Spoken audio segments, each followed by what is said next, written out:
I'm kind of in it to prove that it doesn't have to be just a young person's game. Like, you don't have to do parkour to any NRL grand final level or preordained competition status. Parkour is your own journey and about using your body and how you want to progress and push that. A ballet and figure skater turned Garbo. And as if that pivot wasn't big enough, our next guest is a Red Bull athlete with 3.7 million followers. One of his reels alone received 714 million views. Dom Tomato, welcome to Fascinated. Thank you for having me, Jacqui. It's good to be here. I'm still, when you look into your life, I'm just shocked about how it's turned out. Are you? I mean, I definitely feel like it's an interesting mix. I feel like I go pretty far down the contrasting roles of stuff like figure skating and ballet and then fully into the garbage man. But it definitely has been like a non-thought out journey, just playing it by how it comes, rolling with the punches, as it were. Well, let's start at the beginning then. So how did you begin in ballet and figure skating? I was 3 years old and my sister, who is 2 years older than me, was doing roller skating. And she saw the Junior World Championships of figure skating in Brisbane when it was held in Australia. And she was like, that looks fascinating. I much rather would be gliding around in pretty dresses on the ice than roller skating and sweating buckets in Queensland. So I just followed her into the sport before I really knew what was what. And I was always interested in like the performance aspect of ice skating. I really liked like show skating and the artistic competitions more than the technical ones. But you went on at age 9. You'd won your first Australian title.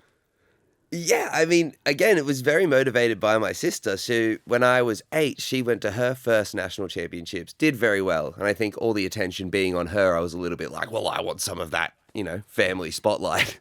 So I said to my mum when she got home, I said, next year I'm going to go and I'm going to win. And at this stage, I was 5 tests away. I was not even of the level to compete at the national championships. And she kind of told me, like, if you want to do it, it's a lot of work. Like, it's not just, show up to skating, have fun, and that'll happen. You have to pass all these tests and compete all these qualifying competitions. And so I worked my butt off for a year, qualified as a reserve through to the national championships for the Queensland team, and then managed to pull off a great skate and win the Australian championships. Your body in particular, even at a young age, did you realise that you had something special? I'm looking for a term other than flexibility, but was it that, fitness and flexibility? Yeah, I think fitness and flexibility definitely play a huge aspect, but when it came to like a physical talent, I didn't find that I was the most powerful. I wasn't the strongest. I'd tried my hand to gymnastics and wasn't as able to achieve the same stuff as some of my peers in gymnastics. So I knew that, like, fundamentally, I wasn't super athletically gifted, but what I think ice skating really gave to me was a durability. We were up training before school, going to, training after school, training on Saturdays. It was like a 6-day-a-week, very intensive process. I had so many different coaches who pushed me in so many different ways, and that, I think, built up a huge tolerance and resistance for regular training. Okay, so when did you make the change from ice skating to parkour? Was there something in between? That's where the ballet and the dance kind of came into it. So I was doing figure skating. Yep. And I went to a performing arts high school, Brent Street Studios. They have a talent development high school inside of the broader dance studio. And I was going there for a couple of years while still doing a little bit of ice skating. But I studied ballet, drama, jazz, contemporary, tap, the whole enchilada of dance styles. And really immersed myself in the performing arts world before finding parkour. And I was at that school when I saw it on YouTube one day and I was like, you can just do that? Like, you can just go out and jump on things? You actually can't. You can. The real person in the real world can't. Yeah, I think it made sense. Something just instantly clicked with me where the second I saw it, I was like, that looks like a bit of me. Okay, so let's talk about that. For those who are listening to this little pod, what is parkour? I mean, parkour is essentially learning to use your body with obstacles, whether that be for a reach or escape situation or simply for self-expression.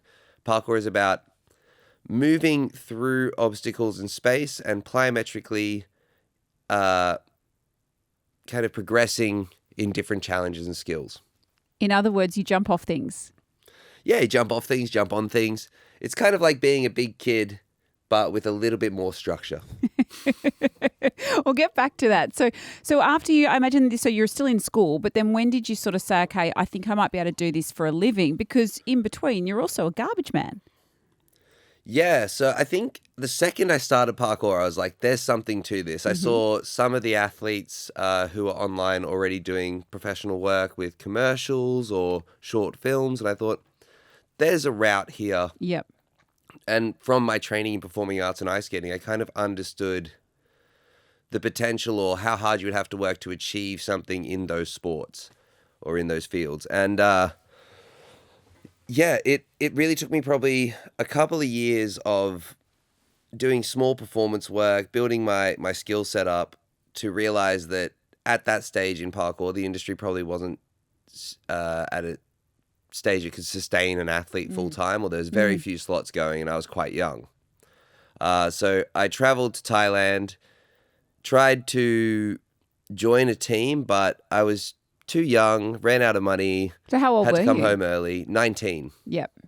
And I think being 19 and going to Thailand, Yeah, it's very easy to get distracted. It's very easy to enjoy the islands and maybe not focus on the direction as much that the other teammates were.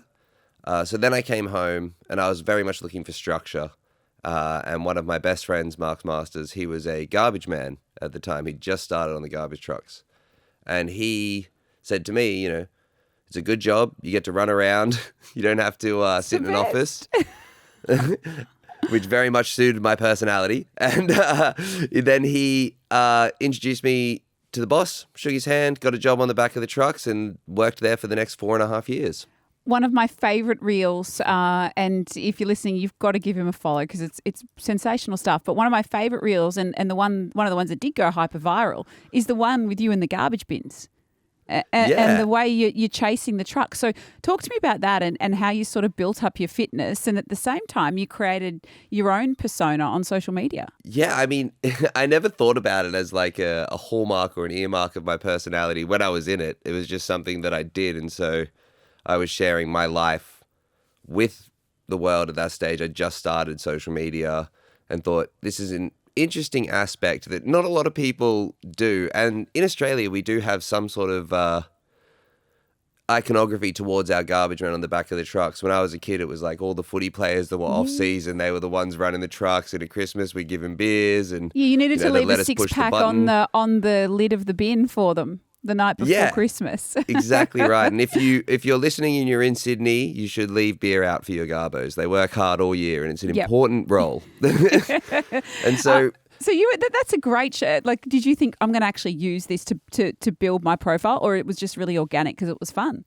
Yeah, it was just really organic because it was fun. I found like it was the career job that suited me best as far as getting paid to essentially do a workout. I really like the community, the boss and the company, URM, and the subcontractors that I work for in North Sydney Council. They were all really lovely. I lived and worked with my best friend, which meant that we would always work on separate trucks and race each other every day to see who could get home first. And the beautiful thing about it is that you're paid till 1 p.m. no matter what. Yeah. So on the subcontracted truck. So if you finish at 9 a.m., you can go home. Right. You've got the whole day to yourself. And because you're so fast, you would have finished early. Yeah, we put a lot of effort into trying to like iron down the times and get it as quick as possible. So talk to me about that. So how fast were you having to run to keep up with the truck? Is that the idea? Yeah, so in 3 suburbs in Sydney, I think it's Randwick Council, Marrickville Council, and North Sydney Council are the only 3 suburbs that still have garbage men running on the back of the truck. The rest of the city is sidearm. Mm-hmm. But because they have thin laneways and lots of residential areas in those, specifically in North Sydney, they can't fit the sidearm trucks down the lanes.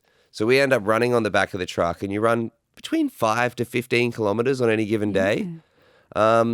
The whole process will take probably between 5 to 6 hours if you're moving really well. But it's not just the running; it's the loading and the lifting of the bins. You have to kind of come up with this binformation or bintuition about how to move everything fastest and reduce the seconds per bin.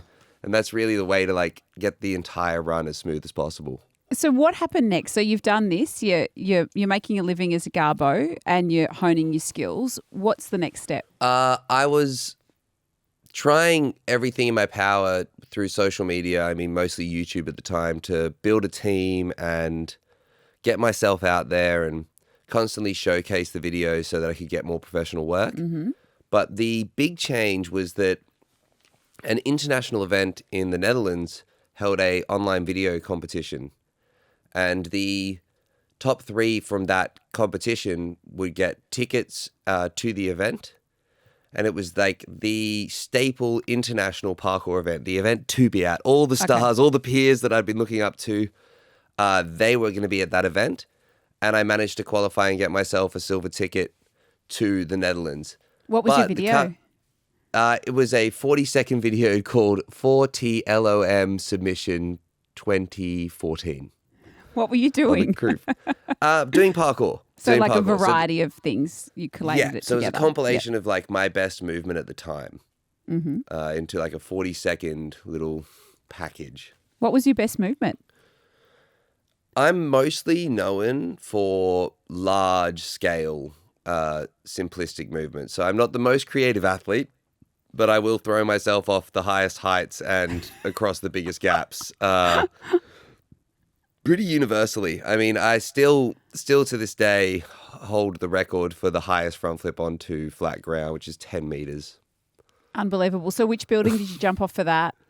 There was a grandstand in the middle of a city in Essen in Germany. Oh. So I really go to like a lot of obscure places and like small townships in a bunch of countries where most people probably wouldn't travel optionally for tourism, but they have marvelous jumps.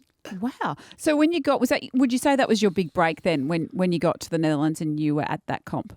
It was the first of many. That was the one that put me into the international culture. And the community of parkour is so special because we are a global community.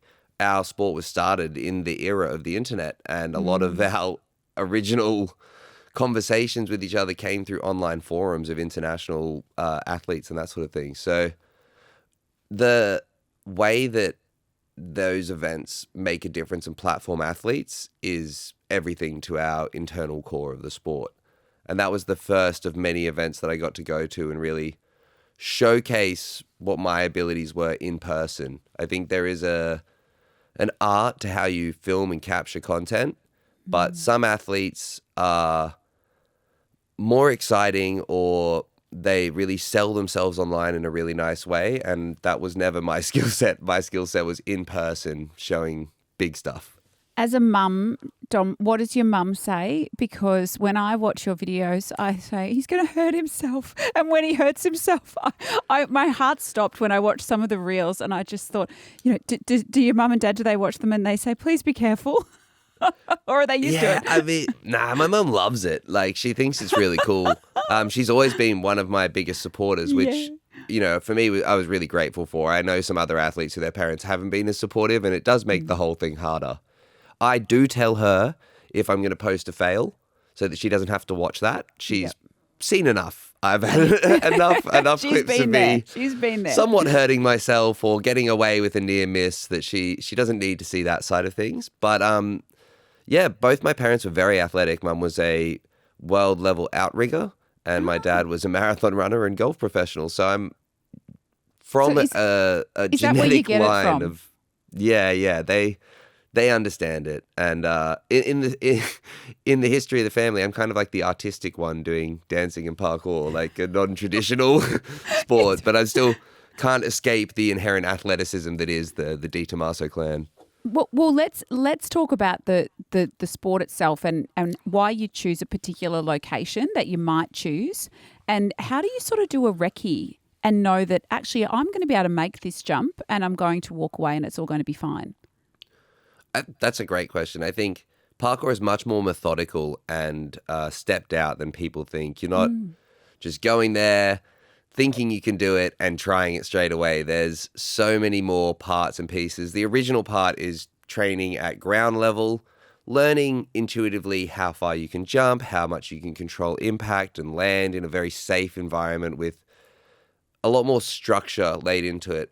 And as you get further and further into that progression chain, then you start to implement small measuring tools such as your feet or your eye line or a rough estimate before attempting things.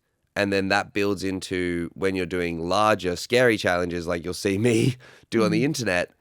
There's probably 20 minutes or half an hour of lead up to that 1.5 seconds of challenge, where it's warming up physically, warming up mentally, going and checking the landing surface, going and checking the takeoff surface, all the ins and outs, everything you could think of, something they would do with like safety, mandatory regulation in a movie or a film, very similar to that, but you're doing it all yourself and you're learning all of those practices yourself and all of the assessment comes down to you. Dumb question. Do you ever get scared? Yeah, absolutely. I think fear is so important. I think it tells you when you are potentially doing something outside of your realm of safety or possibility. I think we all as humans need fear as a species to look after ourselves a bit more. But it's about developing a relationship with it, in my opinion. So do you sort of describe to me the buzz when you're standing there on the edge of a building? And for those who haven't seen you, you've jumped off some of the world's most famous buildings. What's going through your mind when you're standing at the top? I think a lot of it is kind of calming yourself down, taking in the moment, but not letting it overwhelm you. The second you let adrenaline or fear or any of these things take control and become the number one factor in what you're thinking, that's when it can become dangerous. So really, as opposed to being like an adrenaline junkie, I would say more of an adrenaline jockey. Like I'm trying to ride it as calmly and smoothly as possible. I don't necessarily want to like get my fix of adrenaline. I want to be in control of that chaos and be doing everything in the most calm, most rational state of mind when I attempt it. So when you're in the air, what's in your mind?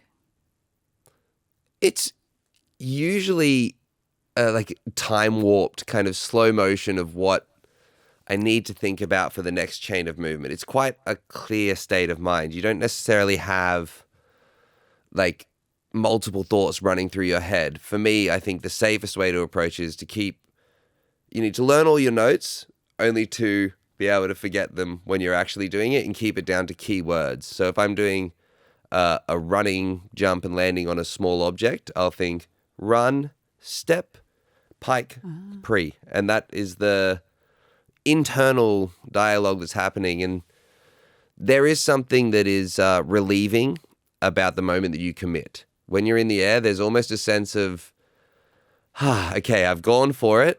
I mean, like, no matter what happens now, I'm doing it. Dom, I imagine there's something relieving about the moment you land. Oh, even better. That's the double up. You get the double dopamine. Yes, and you land well.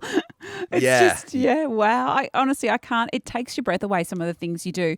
Can you run through your favourite jumps that you've ever done? And obviously the Harbour Bridge, would that have to be up there as something that you want to do one day? The Harbour Bridge is definitely on my list. I mean, even if they were just to let me do a backflip up there, which is the most monotone, I would say, like, less extensive thing. It's very safe. It's very controlled. That would be awesome and unreal. But then getting to do something where I'm jumping between beams or like really utilizing the obstacles and the design of the architecture a lot more, that would be super appealing. And I think those are the jumps that do stand out to me the most, is where I've taken a certain landscape and tried to really amplify the difficulty of parkour that's done on that landscape. Because talk to me about the Opera House then. The Opera House was a really, really great opportunity. I think one of the coolest things about working with Red Bull is the access they can get you to locations. I mean, I've got to jump out of a helicopter onto the Swiss Alps. I got to do a backflip off the Sphinx, like the Sphinx. Which you just, like, no one gets to go down there, let alone flip off it. What was that like? Egypt was insane. I mean, the unparalleled access that they got me to jump around pyramids and really submerse myself in the culture while shooting this video was so cool. Like the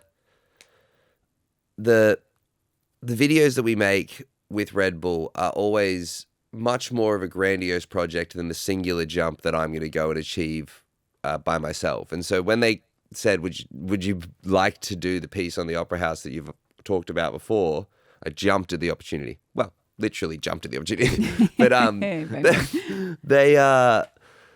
so getting to go on top of the Opera House, which I've driven past, for the last 20 years of my life, was just a dream come true. Really, like the cherry on top of all of the jumps that I've done in Sydney. Every time I go past with my friends, I'm like, oh, some guy backflipped up there. Yeah, that would be me. Yeah, it's a really cool treasured memory of mine to have. I guess the Red Bull sponsorship as well, for you, it allows you to live your dreams. And I imagine for many athletes, particularly in sports that may be more niche, it's difficult to get sponsorship and to make a living out of it.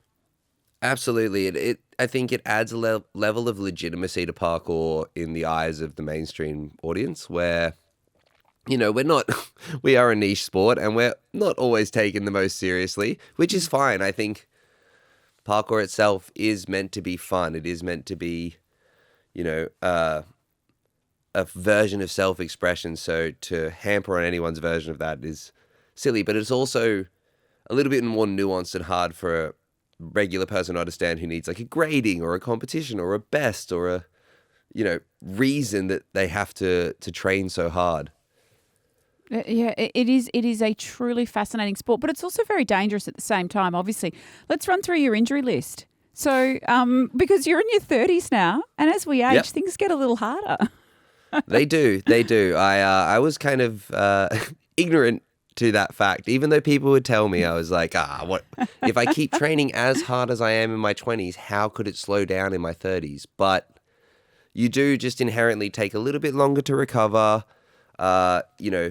You have a little bit more aches and pains and bumps and scrapes that you didn't notice before.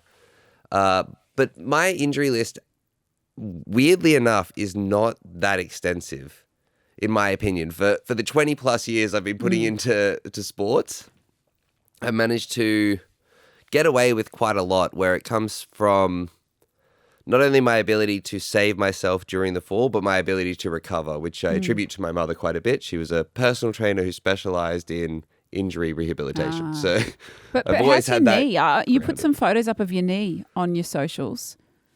Yeah. Knees, I've got, ankles, all the things. Yeah. So we'll start from the bottom. I did fracture my foot in 2018. And that's probably one of the ones I considered to be the most serious injury. Because it took me away from the sport for 3 months. Like I wasn't able to jump, which is a huge part of parkour, if not one of the most important aspects. Then I also fractured my face once, but I only fractured it. And they, told me, well, don't hit your face again, which was never the plan originally. No. So that only took me away for like a week. Yes. And then I crushed and dislocated my wrist. So this is probably the longest. If I go this way. You can see this hand doesn't bend down as far as this hand. I had a big fall in China. Yeah, okay. And then other than that, the main thing that's been probably plaguing me for the last few years and is now finally getting better is that I had bone spurs developing in my ankles. Donald Trump had bone spurs. I don't want to be in the same boat as him, so I got rid of them. So you can still find it, even though, you're not old by any means, but in the sport, is it a young person's sport? I'm old in the sport. I'm definitely old for the sport. No, in parkour, a lot of the guys who were older than me or were people I looked up to in the sport had retired or moved on to other avenues by this age. I'm kind of in it to prove that it doesn't have to be just a young person's game. Like, you don't have to do parkour to any NRL grand final level or preordained competition status. Parkour is your own journey and about using your body and how you want to progress and push that. And so I'm really there to encourage people to enjoy learning and progressing with themselves rather than just doing the craziest stuff on the internet as long as I can. I don't think that's ever what my goal was with any of this sort of promotion of the sport. I was just doing what felt natural for me in the next chain of progression. And how do you say to young kids who are, and I guess this would be the criticism that you would hear a lot, but how do you say to young kids, hey, I want you to do this sport, but I don't want you to hurt yourself or worse, God forbid something else happened. But you often see young kids, I guess, that they want to do it, but is it the right stage? Do they know enough about it? And are they putting themselves at risk? So what's your advice to them and how do you kind of handle that? Well, I think it's like any sport. I think there is a misconception that parkour is more dangerous than something like football or something like gymnastics, which inherently they all have their risks and they all are somewhat dangerous for you to attempt. But like those traditional sports, in parkour, it's about starting slow, starting somewhere safe with instruction, especially for the younger kids. There's plenty of places from ninja parks to the Australian Academy of Parkour and Exercise and Self-Defense, APES in Sydney, which is specifically for learning parkour and parkour skills. They have bounce trampoline parks. There's many, many places for kids to get into parkour in a safe way. So does it make you angry when you hear criticism about the sport?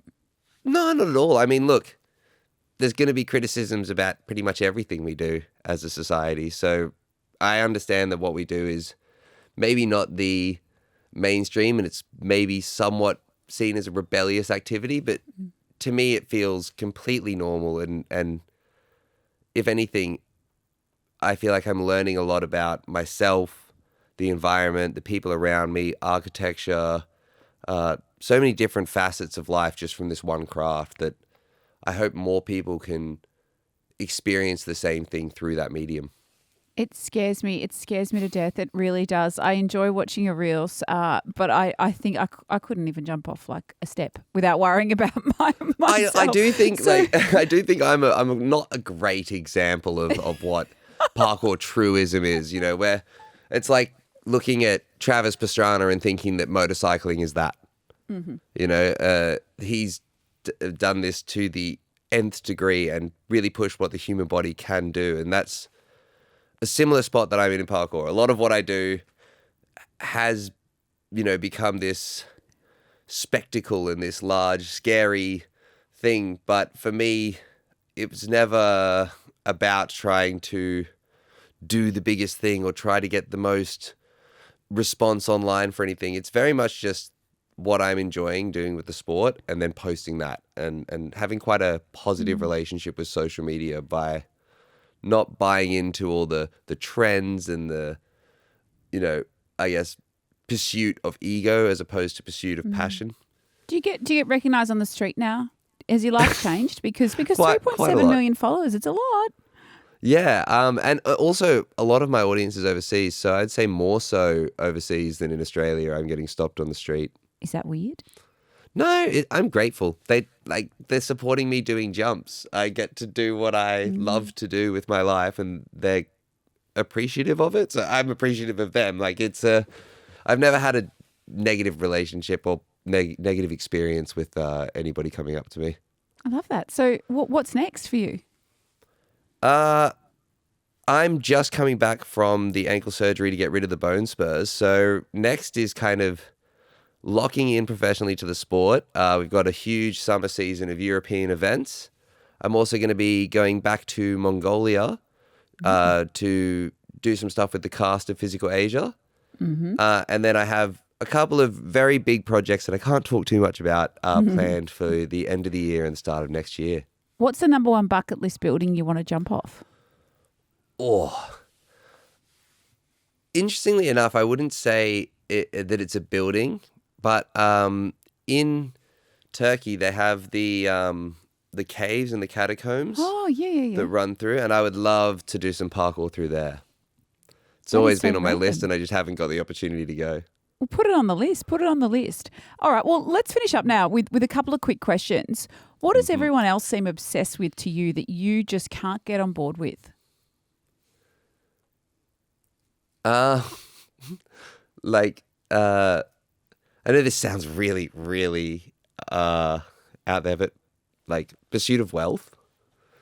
I think wealth isn't. I'm not. I'm not a huge fan of like worship of wealth. I think wealth comes from your experience with life, and I think, a lot of people's obsession with like really fancy things and high end and high price stuff. It's like I don't really care. I just like jumping on stuff and being fulfilled in that way, being content. You know what you strike me as? A big kid. I mean, I would Is that okay? also describe myself as such. I kind of have Peter Pan syndrome where I haven't really ever grown up. What a great way to be. So what's a daily habit that you swear by? Going outside, no matter what, even if I'm having a rest day, I'm absolutely exhausted. I think going outside, going for a walk, ideally sunshine, but if it's not a sunny day, still going out and getting about it. I think that's something I must do. I'm like a puppy dog. I need to be walked. And who is the person, we all do, who is the person that fascinates you most? My mother. I know it's a very like mama's boy answer, but she is an incredible athlete. Has been her whole life. She's still now 71 years old and competing in world level paddleboarding, skiing in open ocean. I'm blown away. But she's now doing a high rocks because she saw me do one like a month ago. Stop. So she's like, "Cool, I'm going to do that. I love that." And if I was a younger woman, this would have been the perfect thing for me. So. I love your mum. Yeah, I don't know. She she can I'm not saying she's perfect. She can be polarizing. She can be out there as well. But I just find that we're both cut from the same cloth, and I think she's really cool. So I kind of have that aspiration in that way, less than like we're not super tight. It's not like I actually see her like once every couple of weeks, and we live in the same city, so I'm a bad son in that vein, but I just think she's really cool. Well, I'm sure she'd be very proud of you. Hey, what a great spot to end it. You have been so fascinating. Thank you, Dom. I've loved our chat. Oh, thanks, Jacqui. It's been really fun.